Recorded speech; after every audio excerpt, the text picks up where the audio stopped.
This is your Message Minute with Pastor Chris Byers of St. John's Lutheran Church in beautiful Gillett, Wisconsin for Sunday, June 18th, 2023.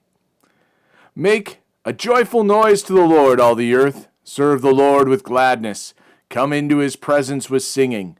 Know that the Lord, he is God. It is he who made us, and we are his. We are his people and the sheep of his pasture. Enter his gates with thanksgiving, and his courts with praise. Give thanks to him, bless his name, for the Lord is good. His steadfast love endures forever, and his faithfulness to all generations. Psalm 100. One of my favorite things that I've heard and like to say about singing to the Lord is God asks us to make a joyful noise, not a beautiful noise. There is nothing like singing praises to God, is there? It's amazing how beautiful it is. However, to get a group of people together singing hymns and songs of praise to God, I have yet to hear a group of Christians joyfully singing to the Lord sound bad. I think the key is joy. When we lift up a song with our hearts full of joy to God, the tone shifts and the sound is most wonderful. Just like a smile changes the tone of your voice, so does joy in the sound of a song proceeding from your lips. As we ponder the blessings of God, it is meant to remind us of all the wonderful things that God gives to us, and it can drown out the fear that the world desires to place in our hearts.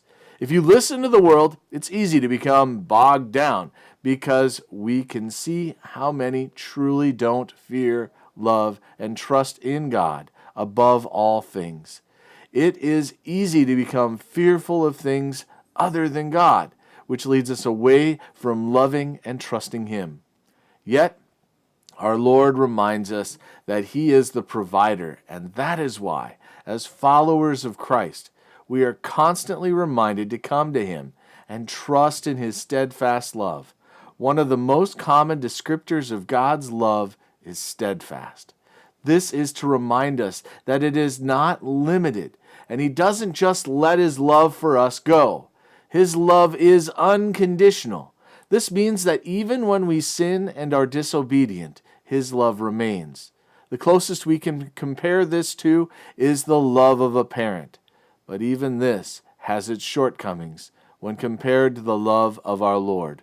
For this reason, we are reminded to sing out joyfully and ever praise him, and let that joy lift us from despair to hope and uncertainty to surety in the love of Christ Jesus our Lord. Let us pray. We thank you, our Heavenly Father, through Jesus Christ, your dear Son, that you have kept us this night from all harm and danger. We ask you to protect us this day also from sin and every evil, that in all we do today we may please you. For into your hands we commend ourselves, our bodies and souls, and all that is ours. Let your holy angel watch over us, that the wicked foe have no power over us. Amen.